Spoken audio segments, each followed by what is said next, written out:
Te saluda el pastor Luis Morales y bienvenidos a mi podcast. En este bloque vamos a estar compartiendo con personajes muy importantes, con temas muy relevantes para nuestros tiempos. Bendiciones, les saluda el pastor Luis Morales, un privilegio más estar llegando a ustedes. Como sabrán, desde el mes de enero comenzamos a hacer un podcast y hemos tenido personajes muy interesantes, temas políticos, religiosos, pastores que han fundado un montón de iglesias. Hay uno que viene pronto que es un pastor amigo de una de las iglesias más grandes de España, Madrid. Y hoy tengo a una persona muy especial para nosotros, para Vida Real.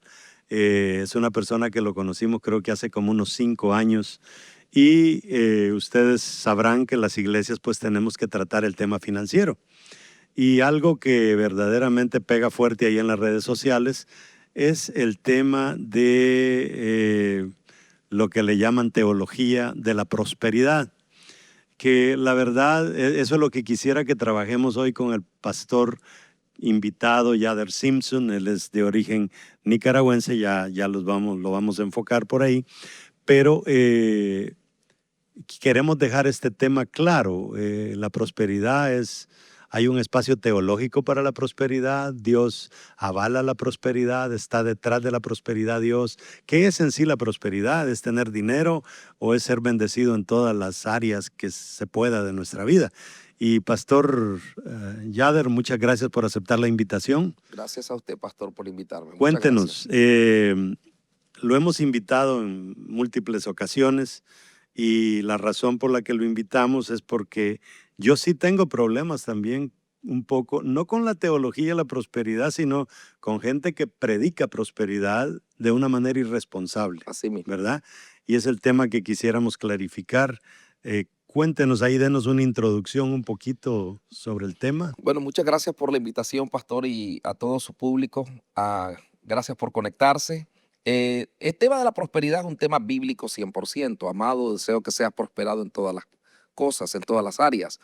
Pero lo que sí se ha abusado muchísimo del tema, sobre todo el enfoque que se le ha dado, como usted bien decía, se le da un enfoque más financiero que el sentido original de la prosperidad. La primera vez que se menciona en la Biblia la palabra prosperidad no está en ningún momento abarcando el tema financiero. Más la palabra prosperar, de hecho, que Josué lo aclara muy bien, la palabra prosperar significa ir hacia adelante. Eso es todo. Es ir hacia adelante. No es otra cosa que no tenga que ver con ir hacia adelante como familia, como iglesia. Pero sobre todo el área de la prosperidad bíblica está enfocada más al área interior.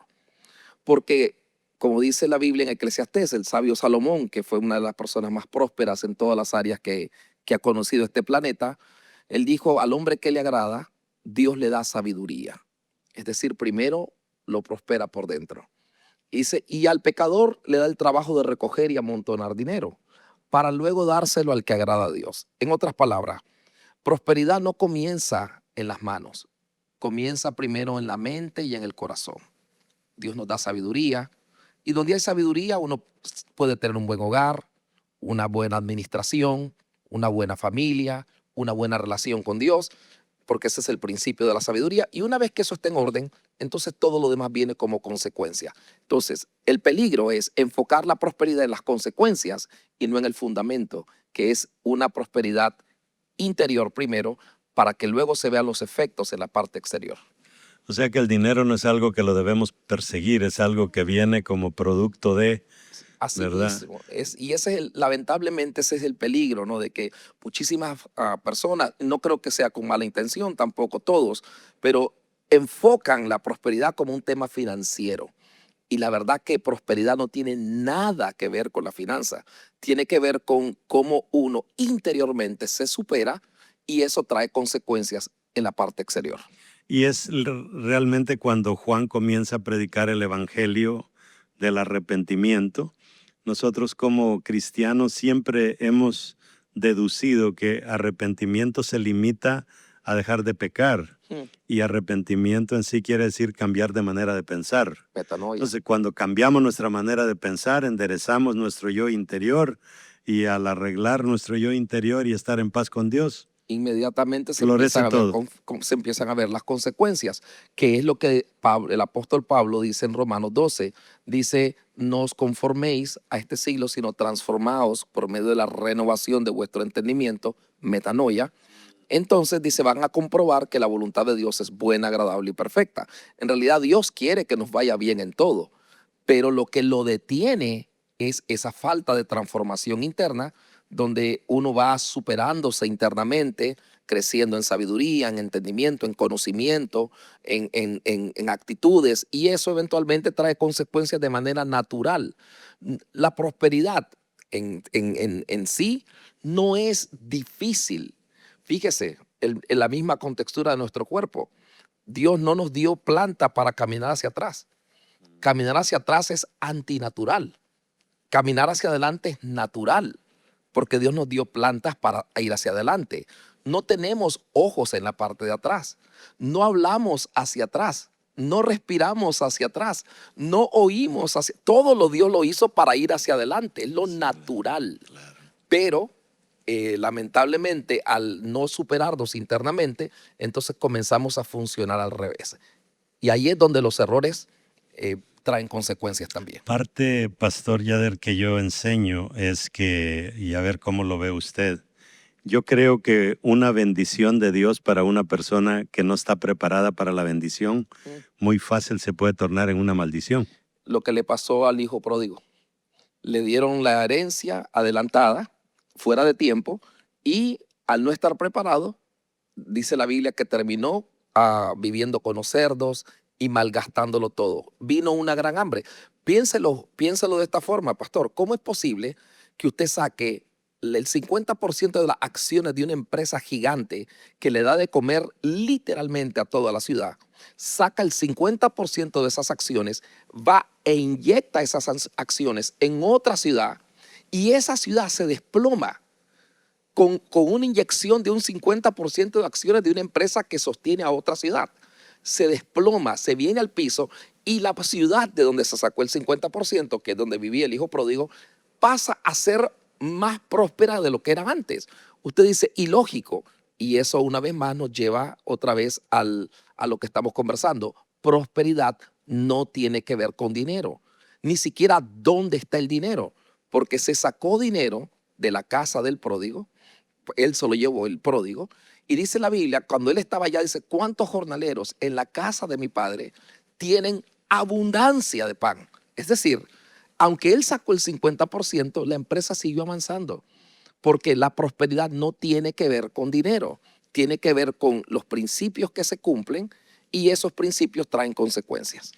O sea que eso nos lleva a Deuteronomio 28:1, literalmente, que en algunas versiones dice que si nosotros obedecemos a Dios, obedecemos sus instrucciones, sus leyes, dice, estas bendiciones vendrán sobre vosotros y os perseguirán hasta que os alcancen. O sea que las bendiciones de Dios no se buscan, vienen de forma automática De manera cuando natural. nos alineamos con Él. De manera natural, y me gusta como lo dice Salomón, muy en línea con Deuteronomio 28, dice, no pongas tus ojos en las riquezas, porque van a alzar alas como águila y volarán al cielo, es decir, se van a volver inalcanzables. Dios dice, no hace falta perseguir las riquezas, son las riquezas las que nos persiguen a nosotros. Más bien, pienso que nuestro enfoque es perseguir a Dios, sus principios, y de manera natural, sin que yo le pida a Dios, eso viene. Por ejemplo, Adán nunca le pidió a Dios ser bendecido. Adán simplemente obedeció, y mientras vivía bajo ese principio de obediencia, las bendiciones estaban en su vida. Lamentablemente, al quebrar el principio, entonces las consecuencias también llegaron. Dios literalmente le pone el universo en sus manos. Dueño del mundo. Exacto. Dueño del mundo. Lo mismo pasó con Jacob. Jacob nació segundo, todo en su contra, todas las cosas en su contra, pero se alineó, se encontró con un ángel y cambió su forma de caminar. En otras palabras, el ángel le transformó la vida, Y a partir de ese momento, ese señor termina siendo el dueño de una nación, aunque salió de su casa y terminó durmiendo en el piso y con una almohada de piedra.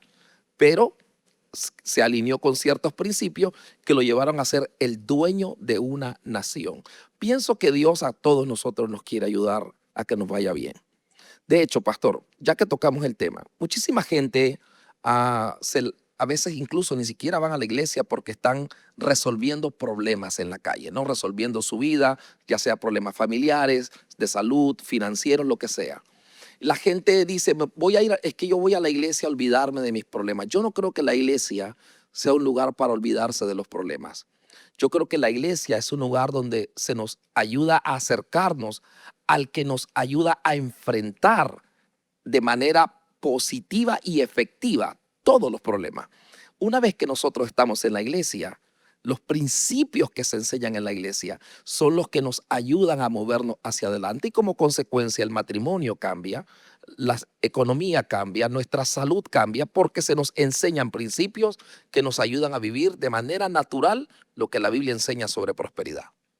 Ahora, alinearnos, ser responsables financieramente con Dios es parte de del alineamiento con Él. No solamente es parte, es el fundamento, porque todo este mundo, el planeta en el que vivimos y el universo en el que vivimos, se sostiene con un principio llamado honra. Ese es el principio que sostiene todo el universo. Usted honra un principio y ese principio trae consecuencias. Usted deshonra ese principio y ese principio, al quebrarlo, en realidad usted no quiebra el principio, se quiebra uno. El principio lo quiebra uno. Exacto. Entonces, uno honra el principio y eso trae consecuencias. Deshonra el principio y también trae consecuencias. El planeta Tierra completo se mueve bajo un solo principio, que es el principio de la honra. No solo hay principios para la familia, hay principios para la iglesia, principios para el gobierno, principios para el éxito. Todos los principios están. Uno honra esos principios e inmediatamente empieza a ver las consecuencias. Sí, porque por ejemplo cuando, vaya, nosotros, que es otro tema, ¿verdad? Completamente aparte, vemos hogares que colapsan, ¿verdad?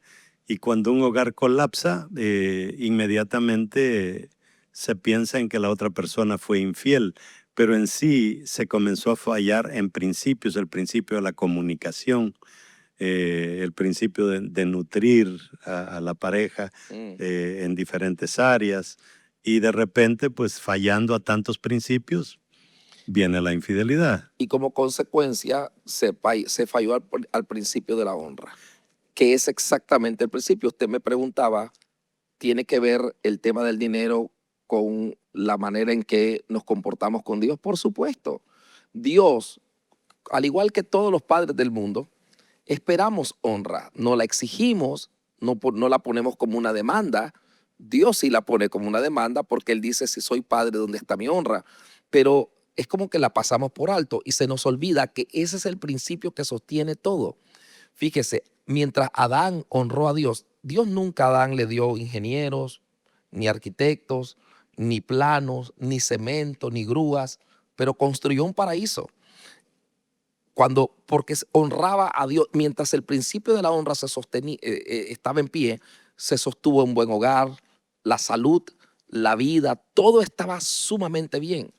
Inmediatamente se quebró el principio de la honra y todo lo demás se afectó.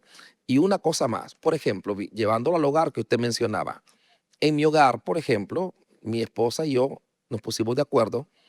Desde que empezamos a vivir juntos, siempre prometimos no solamente respeto, sino honra. Porque descubrimos algo. Una cosa es respetar y otra cosa es honrar. El respeto es aquello que nace con el miedo. El respeto es aquello que hacemos por evitar consecuencias. Pero Dios no nos pide respeto, Dios nos pide honra. El respeto nace del miedo, la honra nace del amor. Entonces, cuando hay amor, el reconocimiento, cuando hay amor, cuando hay reconocimiento, el valor que tiene una persona, y yo me muevo en acciones que demuestran que yo reconozco el valor, reconozco a quien tengo delante, inmediatamente eso suelta consecuencias. Dice Deuteronomio 5:16, dice, honra a tu padre y a tu madre para que te vaya bien. La idea es que la honra siempre va a traer resultados positivos a nuestra vida. Siempre, de manera natural. No existe nada o nadie en este mundo. Por ejemplo, ¿por qué a Salomón le fue tan bien? Usted dice porque pidió sabiduría. No. A Salomón le fue bien porque Salomón, número uno, honró a su padre. De todos los hijos de David, el único que honró a su padre se llamó Salomón. El único. Salomón comienza sus dos libros más famosos en la Biblia, que son Proverbios y Eclesiastés. Comienza diciendo, Salomón, hijo de David, rey de Israel. Salomón ponía en primer lugar la honra y el respeto a su papá. Su padre. Sus hermanos, aunque eran estudiados más que Salomón, reconocidos más que Salomón, en edad más que Salomón, hijos de un matrimonio legítimo, no como Salomón, tenían más ventajas, pero no tenían la honra a su papá. Y además de eso, con Dios, Salomón, el templo más bello que se ha construido en el planeta lo construyó Salomón. Las ofrendas más grandes que se han dado en el planeta Tierra las dio Salomón. Todo lo que él hacía para Dios era con excelencia. Como consecuencia, también lo vivió con su mamá. Llegó la mamá de Salomón, Betsabé, a verlo al palacio. Él dejó todo lo que estaba haciendo, bajó las escalinatas, se postró en tierra, el hombre más rico del planeta, se postró en tierra para reconocer la llegada de su mamá al palacio y llegó sin ser invitada. Todo eso nos dice una persona que se movía en un principio, y ese principio de la honra trajo consecuencias. Por eso yo argumento, a Salomón no lo prosperó la prosperidad, no lo prosperó la sabiduría. La sabiduría vino como una consecuencia de moverse en un principio llamado honra. Alineado completo. Yo tengo un amigo que se dedica a promover un tema que le llaman mesas redondas y principios y valores. Okay. Y una vez pues fui a coger unas clases con su equipo y lo primero que nos dijo es, miren, en el planeta Tierra solo hay dos tipos de personas, los alineados y los desalineados. O sea que si nos desalineamos, podemos experimentar lo contrario en el tema financiero. ¿Podría ser así? Pienso que es exactamente así. Yo creo que muchísima gente lamentablemente no se ha desalineado de los principios. Fíjense, creo que esto vale la pena mencionarlo en este caso. Nuestros abuelos, veníamos hablando con mi esposa ahora en el viaje de su abuelo. No era cristiano, pero en aquellos tiempos era un hombre tan respetuoso, que honraba a su familia, que honraba a Dios, que honraba la sociedad. Se movía en tantos principios que el hombre era dueño de más de la mitad de la ciudad. Más de la mitad de la ciudad le pertenecía a él. Todos los cafetales eran de él. Los lugares donde se sembraban plátanos era de él. Porque se movía en un principio. Estaba alineado al principio. Yo en ese sentido pienso que Dios nos ha dejado principios. No es tanto una devoción religiosa. Dios quiere que lo honremos de una manera entendiendo que Él dejó palabra y principios que debemos seguir y funcionar bajo ellos. Una vez que funcionamos bajo esos principios, obviamente uno de ellos es congregarse, adorar, buscar su presencia. Estoy de acuerdo en eso. Mi punto es que no podemos escondernos detrás de cómo me congrego, cómo adoro y cómo busco su presencia, voy a descuidar los otros principios. Claro. A eso es a lo que me refiero. Y cuando uno se alinea con Dios y respeta esos principios, vive bajo esos valores, literalmente comienza a crecer nuestro buen nombre, nuestra buena reputación. Y conforme crecemos en buen nombre y reputación, automáticamente vienen los nuevos contactos, los contactos a otro nivel, las buenas ideas, las oportunidades. Al hombre que le agrada a Dios le da sabiduría. Mariano Rivera, uno de los hispanos más famosos en el béisbol aquí en los Estados Unidos, era el cerrador de los juegos de béisbol de los Yankees, panameño. Él ya se retiró y ahora es pastor. Su esposa es pastora. Él, siendo un joven, él le prometió a Dios hacer algo, honrarlo siempre con todo lo que le llegara a sus manos. El hombre llegó a ser uno de los mejores pagados en la liga de béisbol en los Estados Unidos. Tomemos como ejemplo a los señores fundadores de la Palmolive, los señores Colgate, que los conocemos, Colgate en inglés, ¿no? Ellos le dijeron, Señor, nosotros queremos honrarte, ayúdanos a prosperar. Y empezaron a prosperar tanto que le dieron a Dios el 90% de los ingresos de su empresa. 90%. Porque él le dijo, yo no quiero ser el socio mayoritario, yo quiero ser el socio minoritario y que Dios sea el mayoritario. Y nosotros conocemos lo que hasta el día de hoy sigue siendo la Palmolive y la Colgate. Kellogg's también cristiano. Kellogg y tantos otra gente que simplemente pusieron a Dios en su lugar. Yo pienso, pastor, que el ser humano en esto del éxito, de movernos hacia adelante, ha abandonado el principio más importante, y es que, como cualquier padre, Dios quiere ayudarnos a que nos vaya bien, pero separados de Él, como dijo Jesús, se nos hace Exacto. imposible. Ahora, aquí viene un tema bastante lleno de espinas, cuando la gente, bueno, nos metemos a las redes sociales y medio mundo está hablando de que el diezmo no es bíblico, que eso es un tema del Antiguo Testamento. Entonces, o sea, el diezmo honra a Dios, o sea, honrar a Dios es un tema del Antiguo Testamento. Yo tengo mucho que decir respecto a eso, principalmente desmentir eso de que el diezmo es un tema del Antiguo Testamento. En primer lugar, porque Jesús habló de él, y en segundo lugar, porque el libro de los Hebreos también habla de él. Entonces, y todo eso está ya en el Nuevo Testamento. Sacerdote, ¿no? Entonces, en ese sentido, eso. Y segundo, el diezmo comenzó antes de que se escribiera el primer testamento. Entonces, en ese sentido, no tiene que ver con antiguo ni con nuevo. El diezmo tiene que ver con en qué posición tengo a Dios. Punto. Segundo, el diezmo, si la persona se siente incómodo con cumplir algo al pie de la letra, la pregunta es porque le quiere dar más o porque le quiere dar menos del diezmo. Porque una persona me preguntó, si el diezmo es de la ley y yo ahora vivo por gracia, entonces no tengo que dar un número exacto. Y le dije, es verdad, no tienes que dar un número exacto. La pregunta es, ¿quieres dar más o quieres dar menos? Porque creo que ahí es donde se basa todo. Y tercero y último, el diezmo no tiene que ver con una ley. El diezmo tiene que ver con un reconocimiento.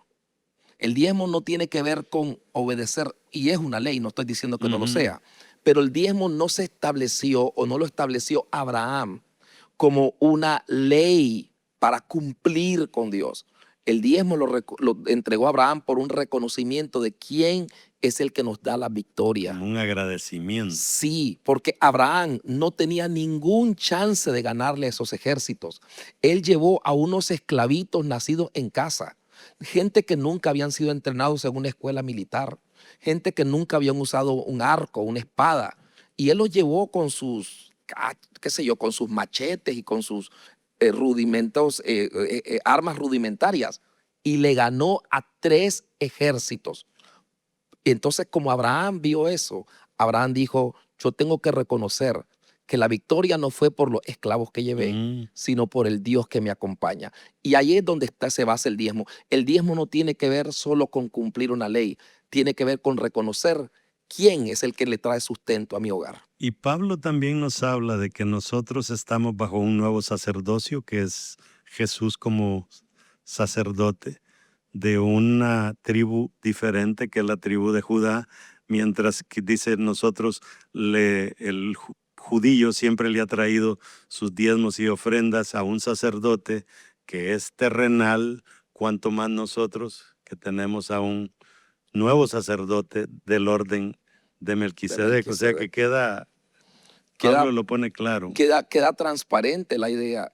Y creo que hay un punto que hay que subrayar aquí también, mi pastor. ¿A quién en este mundo le ha ido mal ofreciendo el diezmo? ¿A quién en la historia de la humanidad le ha ido mal colocando a Dios en su lugar, que es el trono, y entregando el diezmo. A nadie. Mm. No dice, por eso David dijo, joven fui y he envejecido y no he visto a uno que se porte bien con Dios, desamparado, ni a sus hijos que le vaya mal.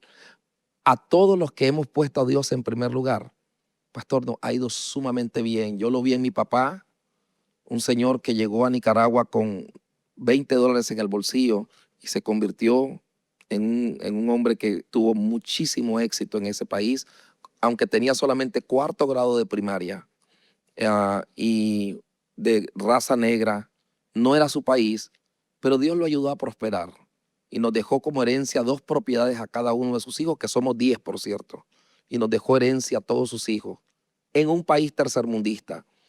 Mi papá fue un ejemplo de que si a Dios honramos, Él hace que todo nos salga bien.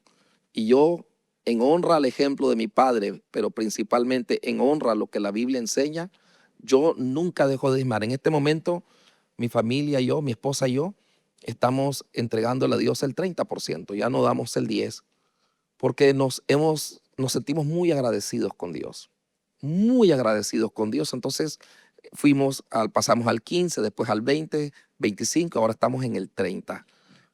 Y pastor, no quiero que suene esto feo, pero Dios ha sido muy bueno con mi familia, muy bueno con mi familia. Donde quiera que voy, las puertas se abren.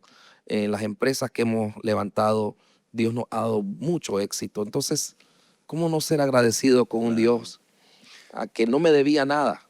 Él no tiene que hacerlo, pero me ama tanto que me prospera. ¿Cómo no agradecerlo? También hay leyes, ¿verdad? La ley de la siembra y la cosecha. O sea, el campesino no tienen que convencerlo que si mete 3 granos de maíz en un hoyo y se le da el riego suficiente, va a tener 6 mazorcas 3 meses después, con más de 1000 granos cada mazorca, y después mete todos esos granos y los siembra y va a tener un campo de maíz tremendo. Eso es hablando de granos de maíz con tierra. ¿Cuánto más sembrar una ofrenda de dinero en Dios? Porque la tierra es un vientre, Claro, ¿verdad? Y Dios es el mejor vientre que yo creo que existe, 100%. que lo que sembramos en Él. 100%. Y fíjese qué interesante que tocó ese tema, ¿no? Porque la Biblia dice así, si en lo poco eres fiel, en lo mucho te pondré. La palabra fiel es muy interesante porque en inglés me gusta como se dice faithful, como lleno de fe. Lleno de fe. Entonces, ser fiel en el reino, esto de sembrar, no tiene que ver con cuánto tengo, sino cuánta fe le tengo a Dios. Ujú. Entonces, usted decía, el campesino siembra porque él tiene esa fe, esa convicción y esa seguridad de que la tierra va a devolverle. ¿Cuánto más Dios?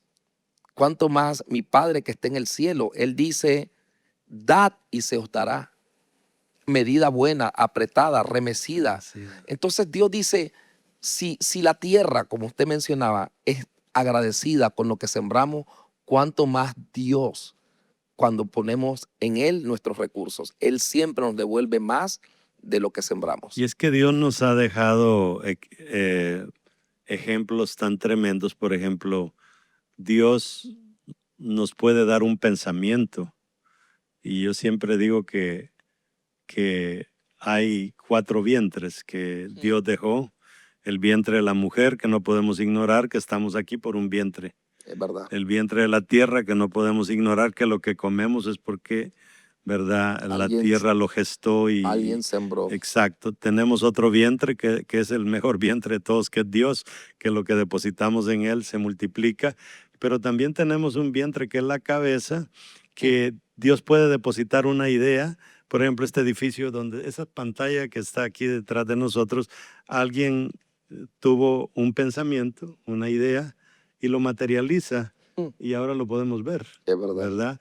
Entonces, si mi mente es un vientre tan poderoso que produjo esa pantalla, estas botellas, esta mesa, estos sofás, este piso que está aquí, las luces, cuánto más Dios, ¿verdad? Y una idea de Dios, pastor, en la mente, en el vientre de nuestra mente, puede ser tan gigante. Esta historia es real. Sucedió en la ciudad de Chicago que este señor fue invitado a una iglesia. El pastor invitó a un rabino a su iglesia. Y el rabino vino, predicó y el pastor lo honró, le dio una ofrenda y el rabino se fue. Y en agradecimiento el rabino le mandó una invitación al pastor para que viniera a su sinagoga. Llegó el pastor a su sinagoga y lo sentaron en la segunda fila. Se subió alguien a la plataforma y anunció, bueno, este es un servicio especial en el que estamos recaudando fondos para renovar nuestra sinagoga.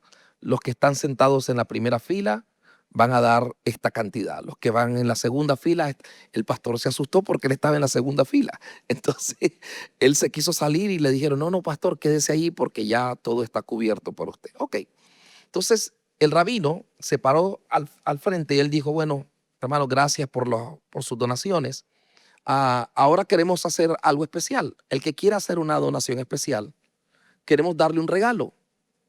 Así que si alguien se pone de pie y alguna persona se puso de pie, hizo su donación y pasó al frente, le dijo, bueno, este es su regalo. Aquí en este documento está una idea. Y dijo así el rabino, porque nosotros no damos regalos materiales, nosotros damos regalos intelectuales, tío. Y en ese papel que se le dio estaba la idea de Home Depot. Le dijo, cómprate un almacén y pon ahí pico, pala, tornillo, todo lo que es para construir una casa. Dice, desarma una casa y ponlo dentro de un almacén.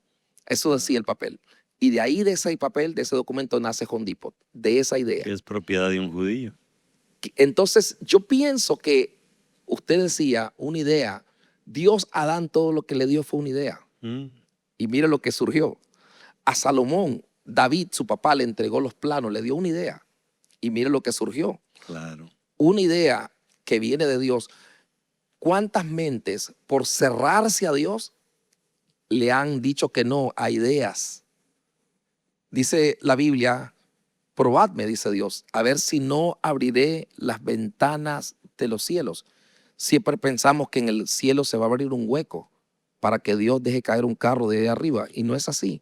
Yo creo que el cielo más importante que Dios tiene que abrir es mi cabeza. Claro. Y porque de nada sirve vivir bajo cielos abiertos con una mente cerrada.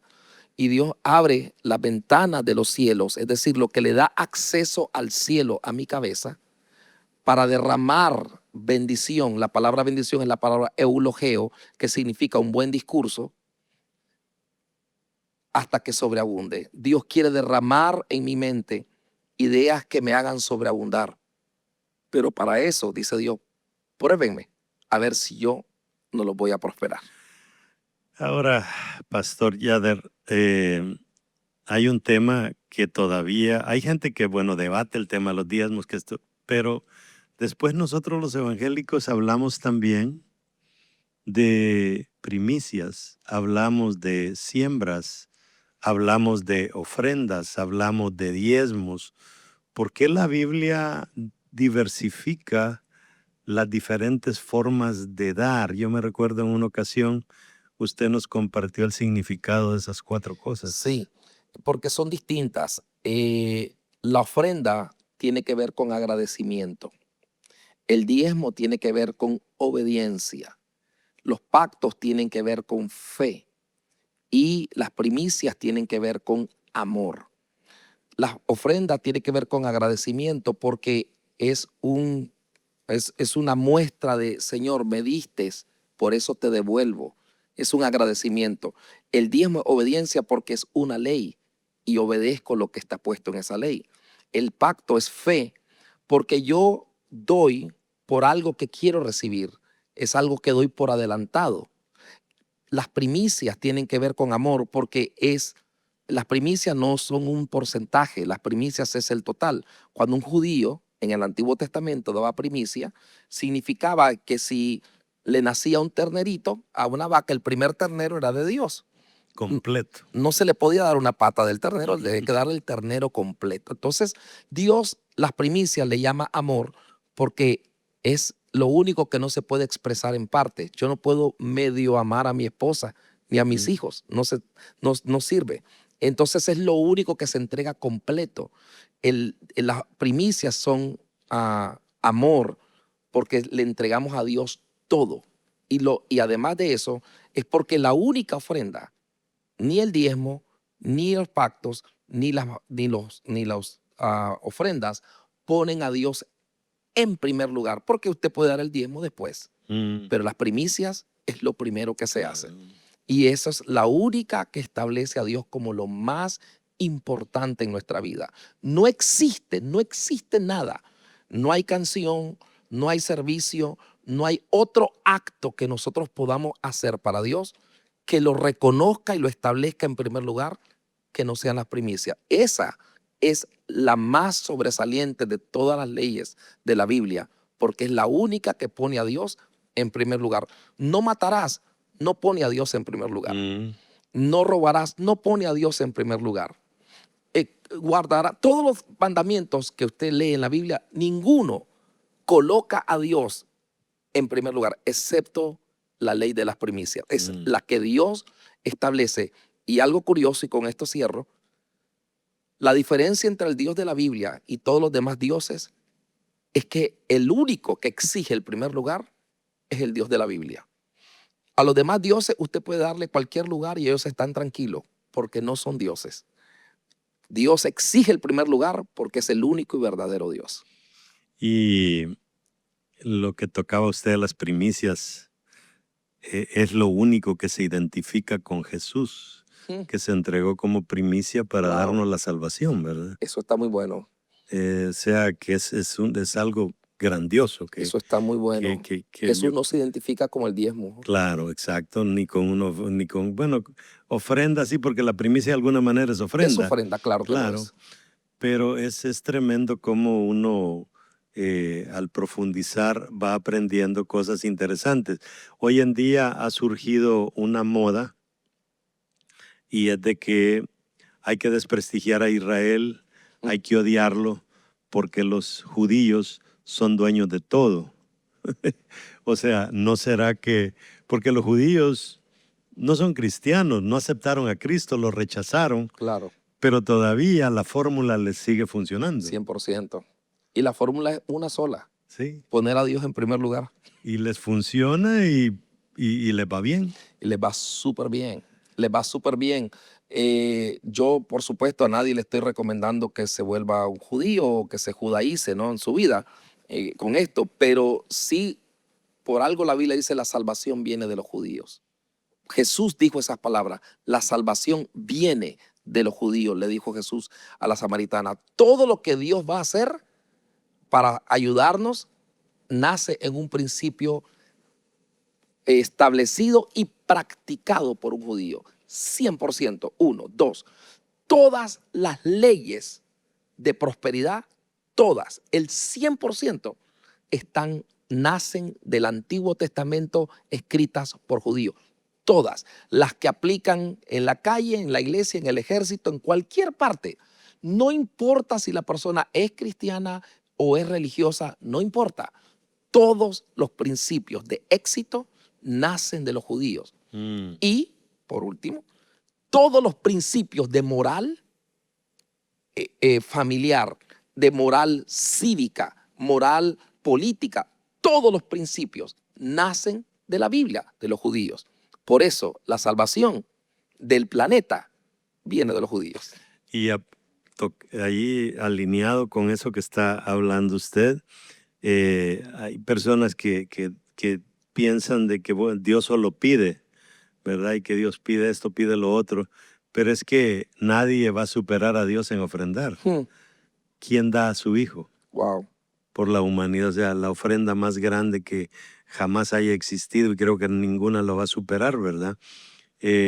Dios, algo que decía Miles Monroe, que era un gran erudito en la palabra, él hablaba de que Dios nos ha dado propósito, que Dios nos ha dado identidad, que Dios nos ha dado potencial, todo eso lo ha depositado en nosotros, pero él decía que Dios también nos ha dado herencia, por eso está Antiguo y Nuevo Testamento, lleno de promesas si estamos alineados.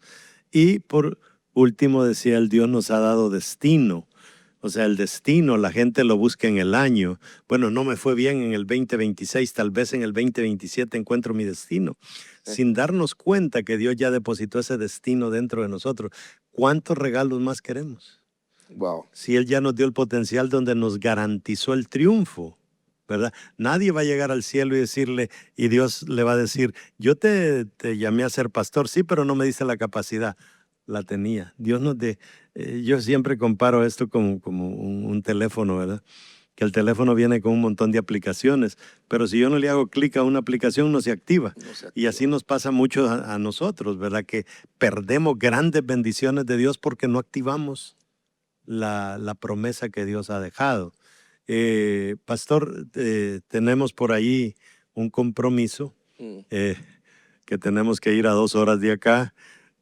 Por lo general hacemos 40 minutos a 1 hora.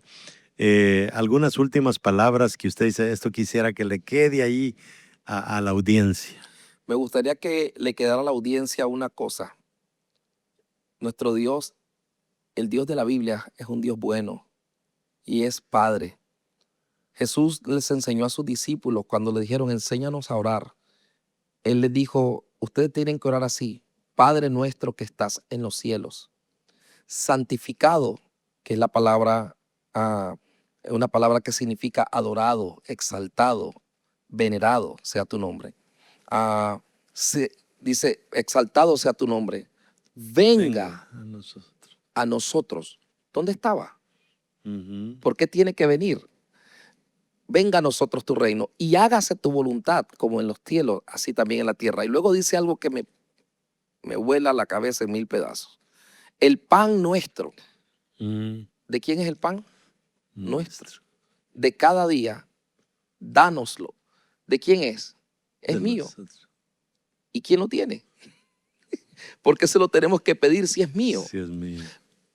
Esa oración que Jesús nos enseñó a hacer, que la conocemos como el Padre Nuestro, lo que nos está enseñando es darle a Dios su posición y Dios te va a devolver la provisión. O sea, hay cosas que ya son nuestras, que no vienen o que no nos llegan. Como usted decía, hay un botón que tenemos que tocar y es el botón de reconocer que Dios es bueno y que nosotros tenemos que ponerlo a Él en primer lugar.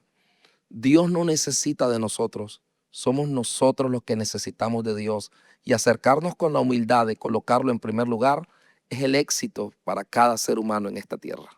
Gracias, Pastor Yader. ¿Algún sitio donde la gente pudiera visitar para estar más en contacto con sus sermones? Claro que sí, pueden ir a nuestra página pastoryes.com o en las redes YouTube, en Instagram, Facebook, Pastor Yes. Ahí encuentran todos los recursos que necesitan. Y Yes es por Yader Emanuel Simpson. Así mismo, es por mi nombre, que es Yader con Y, Emanuel con E y Simpson con S. Pastor Yes. Gracias a cada uno de ustedes. Ahora les pido que por favor nos ayuden a diseminar estos contenidos, compártalos, porque de esa manera no solamente nuestros canales crecen, sino que más personas son bendecidas. O sea, nosotros no hacemos esto porque no tenemos nada que hacer. Literalmente aquí estamos contra el tiempo, pero es que yo quería que hiciéramos esto porque era un tema que me estaba faltando en mis podcasts. Y gracias a cada uno de ustedes, Dios me los bendiga. Y como suelo decirles, hasta el próximo podcast. Espero que este podcast haya sido de mucha bendición para ti, que hayas aprendido y que te ayude mucho en tu vida espiritual.